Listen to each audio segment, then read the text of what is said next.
Life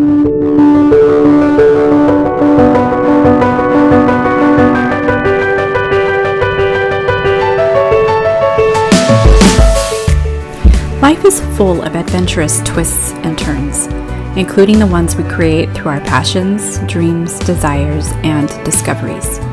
In the Life by Sara podcast, join me and my guests as we talk about staying passionate and creative in the midst of all the chaos that is life. Hi, I'm Sara Ann Compton, and this is the Life by Sara podcast.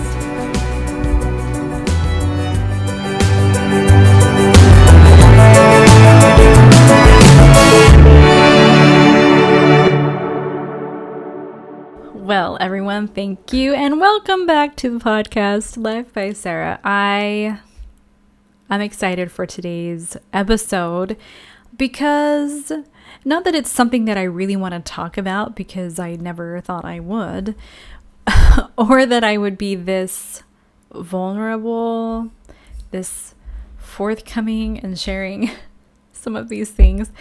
But as I sat down to put together the outline for this episode, this happens all the time. This happens with my blog posts. This happens with my podcast episodes. I sit down, work on putting an outline together, and it ends up going in a completely different direction than I planned it to. And a lot of it's because I pray beforehand, and then I just listen to the Spirit, and the Spirit tells me to do something else. So here we are. We're going to talk about some life craziness. Some of you may have known if you've been following my blog or if you've been following me on social media, we are planning to move. And where, we don't really know. When, we also don't really know. The story goes back to about a year ago, when we decided, we went back to Missouri after we moved here, about a month after we moved here.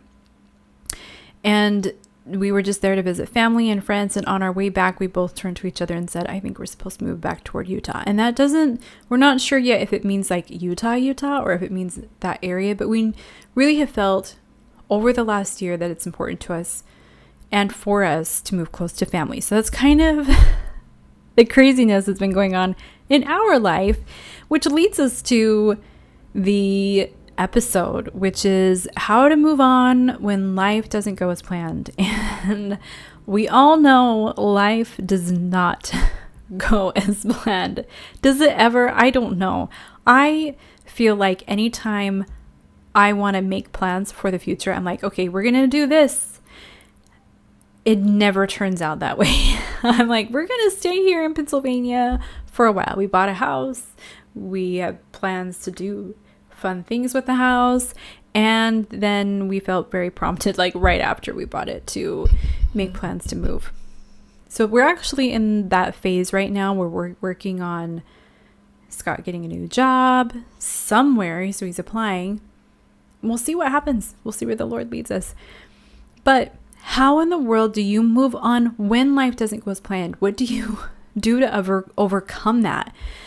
And like I said, I'm a dreamer. I like to imagine what the future has, and it just hasn't gone the way I think. But with that, honestly, it's gone better in a lot of ways than what I had planned. And that I am really grateful for. Sometimes I can't see it in the moment, but I have learned over the years to recognize it sometime after all of it's been dealt with. So what did I personally picture my life to be? Well, when I was little, I thought I would get married in like my early 20s. Wasn't that what you did? I mean, especially in like Utah, Mormon, Church of Jesus Christ member culture. I thought that's what would happen. As I got a little older, I planned to go on a mission, which meant at the time, sisters didn't serve until they were 21 years old. So I had to wait until I was 21. And I actually ended up waiting until I was almost 22. And I think a lot of that was because I kept hoping maybe I'll meet someone. And it just didn't work out that way. But I always knew I wanted to serve a mission. And then I ended up not getting married until I was 28. I was 28 years old when we got married. I also thought that I'd have kids a year or two after marriage. At least I think a year after we were married, we started trying and nothing was working out. We didn't have Berkeley until just before our 10-year anniversary. And we went through a lot of infertility that neither one of us expected when we got married. I also thought that I'd have like 3 kids, and we are here with 1, and I am so grateful for her, and I will be forever grateful that Heavenly Father blessed us with a beautiful, wonderful, healthy, amazing girl. And we are, even though it didn't turn out the way we thought with having more kids, we're very happy with the way our family is. I never thought I'd move so much. We've moved so much to a few different homes in Utah. Scott getting deployed a couple times, once as a civilian, once with the military. We've been in Missouri, Nevada, Washington State, California for like a month and a half, if you want to count that. I count it because it was crazy. Pennsylvania, back to Missouri, Pennsylvania. We're planning another move. Like, it's crazy. And we've only been married for 14 years.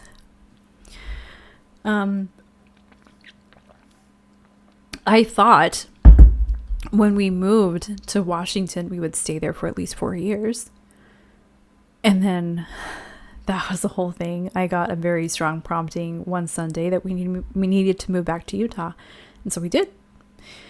I thought that our gaming business would succeed. If you don't know a whole lot about that, I want to go into a ton, but we owned a gaming trailer some years ago and we had a lot of high hopes for it. And unfortunately, things didn't work out in multiple ways. It was a very stressful part of our lives up until about 3 years ago, 2 to 3 years ago, something like that. And that definitely did not go the way we thought it would. I thought we'd live in our house in Eagle Mountain, Utah for like 10 years, and we only lived there for a little over a year. I thought Scott was getting a job. I thought him getting a job as a contractor in Afghanistan, where he was gone for like a year and a half. He was only supposed to be gone for a year, but because of COVID, he ended up being gone for longer. And I thought that that would lead to a better job and more opportunities when he got back. And then we faced a lot of financial hardship actually after he got back. I thought that Missouri, our house in Missouri, was going to be our forever house. We loved it. It was almost 10 acres. It had a 3-acre pond on it. We had so many hopes and dreams for that place, and I still dream about that house. And I mean, it wasn't like these mini mansions that are being built all over Utah, so it wasn't like some beautiful, extravagant house, brand new house, but it was like, it was cozy and comfortable, and we had plans to fix it up in our own way, and it was great. I thought that we would stay in this house in Pennsylvania for years and years, and that's obviously not happening. I thought that I would have published a full-length novel years ago, and I'm hoping that that happens this year. I'm really working toward it, and it's in a really good place right now for it to happen this year. I thought, I never thought, I shouldn't say never, because I don't know why never, but when we moved out of Utah, we thought, no, we're not moving back to Utah. And I still don't know exactly if that's where we're headed, but I'm open to it. I'm open to if it's around Utah, but that's kind of where we're going. And I never thought that would happen after we moved. So obviously there were a lot of things that I pictured for my life, and they didn't work out the way that I hoped. So let's talk about where life has taken me and what I've learned, because I think that's really what the focus of this episode is. Not like, oh man, all these things happen in my life that that I wanted to turn out a certain way and they didn't. It's not a woe is me, because honestly, I feel like I have a great life. I'm very blessed, and I'm so happy with my marriage, with my family. I'm excited for the adventures and the things that are in our future. We know that the Lord always leads us to good things, and he always makes things work out for our good. And I'm excited for whatever opportunities he has coming our way. So lesson number 1, the first thing that I learned, or number one, not necessarily like the first, but one of the things I learned a long time ago, I learned that my life is a series of steps leading to more and better things, but only if I viewed it that way. I have 2 really good examples. The first example is the jobs that I've had in my life have always led to better jobs. So my very first job was in high school. I mean, I had babysitting jobs before that, which were great, but like first like job where I was getting paid on a W-2 was working at Arby's. And I worked there for a couple years, I think, because I was there in college or high school, and then I worked like into my, I think, first year of college. And I needed that. I was a very shy person. Anybody who knew me in school probably knows that I did not talk much when I was in school. I was just afraid to. I was afraid of what people would think. I was afraid of getting in trouble. I don't know. I had a really hard time talking, but working at Arby's really forced me out of my shell, because you have to talk to customers, and you have to talk to your manager, and you have to talk to your coworkers. And that helped me so much. I gained some great friends while I was working there, and gained a lot of great job skills. In that job, I eventually became a shift manager. So that made me feel really good, because it was like, I'm a hard worker, and I can work up to amazing high positions. And then after that, I worked at a martial arts academy. I'm telling you my crazy resume here. I worked at a martial arts academy as a what was it? I was kind of like an office manager and also education director. So like I started working in the Spanish Fork one as like the office person, so I'd take people on tours and have to tell them about the 3 different martial arts that we taught there, which were Heidang Kamdo, Taekwondo, and Hapkido. And these are all Korean martial arts. So this is crazy that I worked at a Korean martial arts academy, and I'll tell you in a little bit why that is so crazy. And so I had to give tours, and I had to call people on the phone to try and get them to sign up. And then I also had like a couple kids there that I did an after school program with. And eventually I think they closed that one, and I just did the after school program at the Springville location. And that was so much fun. Got to work with kids. We read semi-classical literature. So we read things like The Time Machine, The Jungle Book, and we had activities that we did with them. And after we read the book, we always had this super fun party. So I learned a lot about talking to people, because I had to put myself out there. It was my job. And also about creativity. I then worked at Michael's Arts and Crafts as a front end supervisor. So I had to be in charge of people and the front end of the store. And then I went on a mission. And this is why it's crazy that I worked at a Korean martial arts academy, because I went on my mission to South Korea. and I always look at that, and I'm so incredibly amazed, because I think before I got the job at the martial arts academy, I remember praying and saying, Heavenly Father, can you help me get a job that will help prepare me for whatever's coming in the future? And then he got me a job at a Korean martial arts academy. And then I went on a mission to South Korea. Like that's incredible. The Lord, he's in the details. But anyway, I had this series of jobs. Got home, worked for my uncle, delivering. I was a delivery driver, basically. I did stuff in the office too. I called people, updated a bunch of information. I sent out mailers, but like a big part of my job was delivering like pipe and pipe fittings and like equipment to these different places. Worked at Heritage Makers as a copywriter, went on to Waterford Institute as a copywriter. What was after that? Send Out Cards. Well, I worked for a different company, but I worked with Send Out Cards doing their social media. This is interesting. Like, I'm telling you this because like, it is so fascinating how these little things in your life, just like a job, can lead to bigger, crazier things. Because then I went on to work for a company in Washington State after I got married called Quorum Review. And I started doing, I was not doing a lot of copywriting work. I was actually doing more like PowerPoint presentation design, and I started learning SEO marketing and a lot more of marketing specific stuff, but also how to do surveys and survey analysis.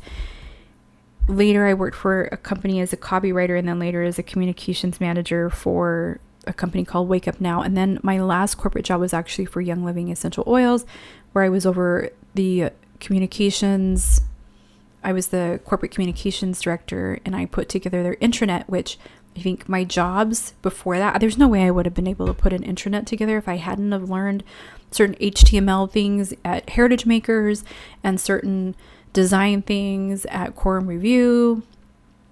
And then I became in charge of the like survey, like all the survey stuff, because I knew how to do it and I was willing to do it. It's so crazy how that happens. And so, I mean, don't take advantage of that. Like all these things that you aren't sure are really leading anywhere, these little pieces of experience, they're leading somewhere, and eventually somewhere down the road, you might find that you're using them. And so I think that's really important. Another really good example of how life is a series of steps is meeting Scott.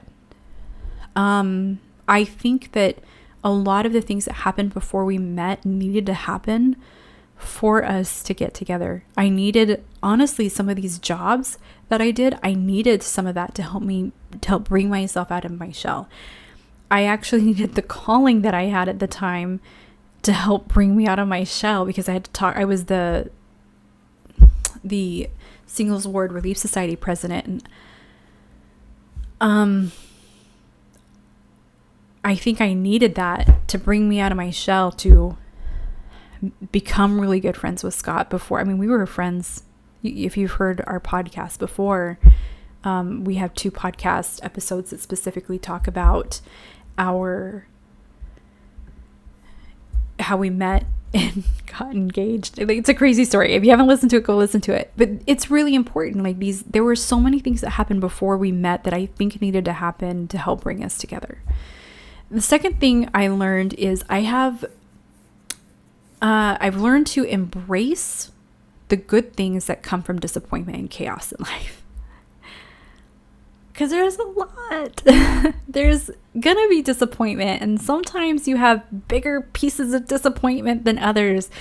I think the biggest example is the time that we had in Missouri, because it was hard, especially after we first moved there. Scott had this job lined up, and things didn't work out the way that he had thought.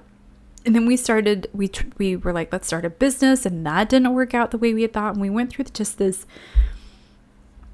crazy experience of hardship in Missouri. But there were so many good things. I mean, Missouri was hard, and yet I think it's one of my favorite places I've ever lived. We loved our house. We loved the people. We fell in love with the people that we knew. We have amazing friends back there in Missouri that I wish that the Lord was telling us to go back to Missouri. I would do that in a heartbeat. Another interesting one is when Scott got deployed, he felt it first. He's like, we need to sell our house and you need to come live with your parents. And I was like, I don't want to do it. No, I do not want to sell. I loved our house. First of all, we lived in Eagle Mountain. I was like, I do not want to sell our house. We're staying in our house. I want to stay here. And I don't want to move in with my parents. I was like 30. I think I was 36 at the time. And I was like, I did not want to move in with my parents. And it actually ended up being exactly what we needed. I finally listened, and I listened to the Spirit, and the Lord was saying, do it. So we did. And that was actually a really good healing time for me, because I had just quit my last corporate job where I had built up some really horrible anxiety from the demands of that job. And I needed time to heal. And doing that with my parents actually was exactly what I needed. I did a lot of writing during that time, which was incredible. But I also got my yoga teacher certification, which was incredible. And I will be always grateful for that time that I had. And the third example I wanted to give was while Scott and I waited for our miracle baby, we had almost 10 years of it just being us, that I'm also forever grateful for, because we have I think a pretty strong marriage because of all the crazy things that we've gone through, and that we've done them together, and we've overcome and come up with solutions and worked with the Lord together. And then now we have Berkeley. I mean, that adds so much more onto everything, but I'm still very happy with our marriage. And I think that, and I'm very grateful for the time that we have had. Third thing that we have learned is to recognize blessings and to trust God. This one is so important. I did not handle our financial disappointments in Missouri at all well, especially when things really started hitting ahead. I was angry, and I was so angry with God, because I was like, you led us here. We felt very prompted to move here, and like nothing is working out. Absolutely nothing is working out. But he showed me so much love that I later learned to recognize, because in the moment it was really hard to see. I was just filled with anger and anxiety. And I mean, it was really hard for me to pray. It was really hard for me to read scriptures, and I tried. And I think that's what kept me sane, was those moments of trying. But he has a lot of patience with us. And I think during the whole time he was just being like, okay, all right, you need to throw your fit. I get it. But I'm still here. I'm still with you. When we moved to Pennsylvania the first time, I healed so much because I started dedicating time to daily blessing recognition. I kept a journal. I kept a gratitude journal, and I would write down 10 things that I was grateful for. And if you've ever read The Secret, or The Magic, that it's like a companion book with The Secret. I mean, there's some things I've learned to slightly disregard or to add, because I feel like for those are good things, but I feel like it's more important for us to trust in God and follow. I should probably do a whole episode on that or something, because I've learned a lot about what I truly believe about manifesting, and it's different than what the world, I would say, believes in manifesting. But anyway, during this time in Pennsylvania, I always think about it as like my healing time, because I was dedicating that time to recognizing my blessings every day, and that truly does help a lot. And then kind of going backwards a little bit to when I moved in with my parents while Scott got deployed, and I came to see that even unwanted answers are the best blessings. Because I did not want to move in with my family.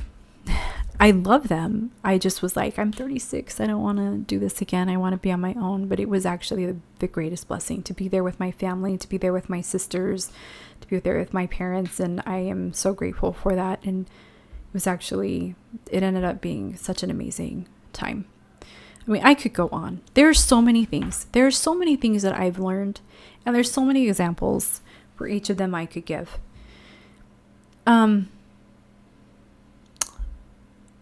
But I think it comes down to, how have I dealt with the disappointment and moved on? And that's kind of where we're going to summarize a little bit for the episode. First, by practicing gratitude. Gratitude is so important. When life doesn't go the way that you plan, I think it's a great time to count your blessings and to think about what things you do have in your life that you can be grateful for. Next, I think setting new goals and always having a purpose and something to work toward is really important. Scott and I actually do, when we were in Pennsylvania the first time, we finally listened to the Prophet's Counsel and started doing counsel. We do a counsel with each other every week, and we actually created like a whole spreadsheet of like, these are our goals, the things that we want to work toward, and they change based on new directions, of course we thought we were going to stay here, and so when we decided no, we're actually going to move, a lot of our goals changed. But it helps to have something to work toward. So as something doesn't go as planned, I would say pivot and think, okay, this is the new direction I'm going in. What are some new goals that I can work toward going in this direction? And I think that helps tremendously. Relying on the Lord, personal prayer, personal revelation, those are the greatest things. Because, with everything that we've gone through, waiting for our house to be sold in Missouri while Scott was here, and we were still trying to sell our house in Missouri. That took months. So many months. And there were so many times I went to the Lord and said, nobody's buying our house. Are we even going to make this move? What is happening? And he just kept saying, trust me, trust me. And he did. He made it work out. And he does. And that's what I've been feeling even with this move, because I'm like, I have concerns about this move. Like, how are we going to go? Where are we going to go? What are we going to do about selling this house? Like, there's a lot of concerns. And every time I just feel the Lord saying, I got you. It's going to be okay. I think too, this is number 4, if you're keeping count, having a great support system.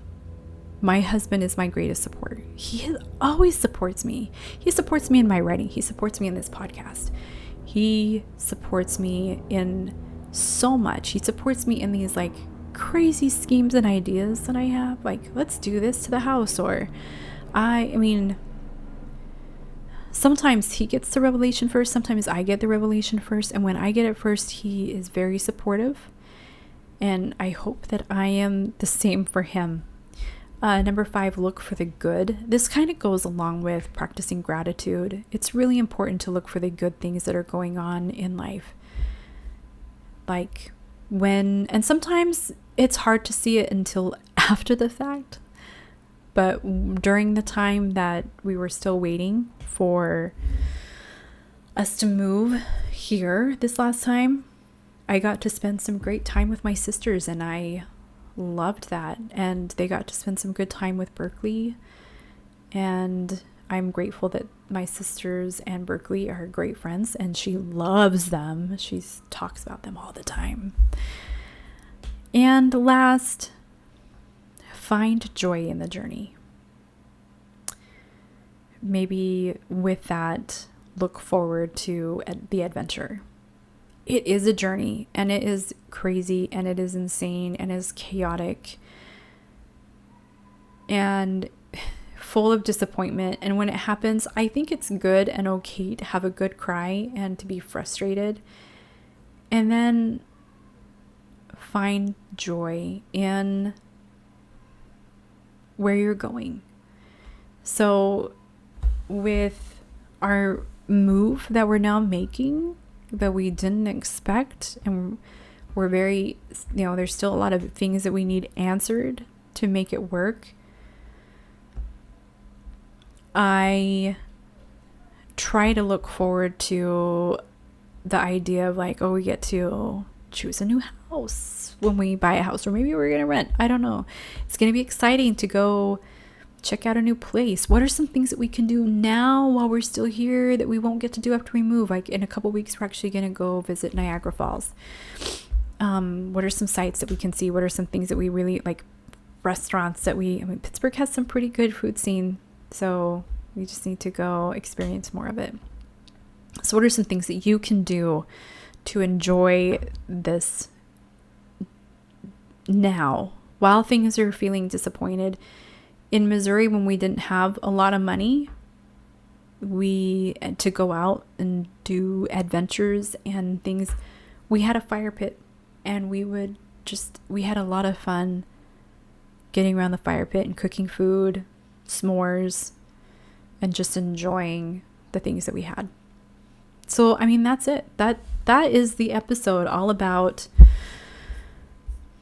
how to move on when life doesn't go as planned. And I hope that you found some value in this. Maybe there's some things that you relate to.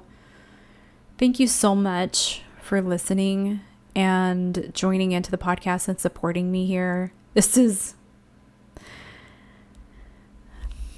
an adventure. I'm excited to do it. I love doing it. I'm always nervous to do it, but I do enjoy it. And I thank you so much for your support.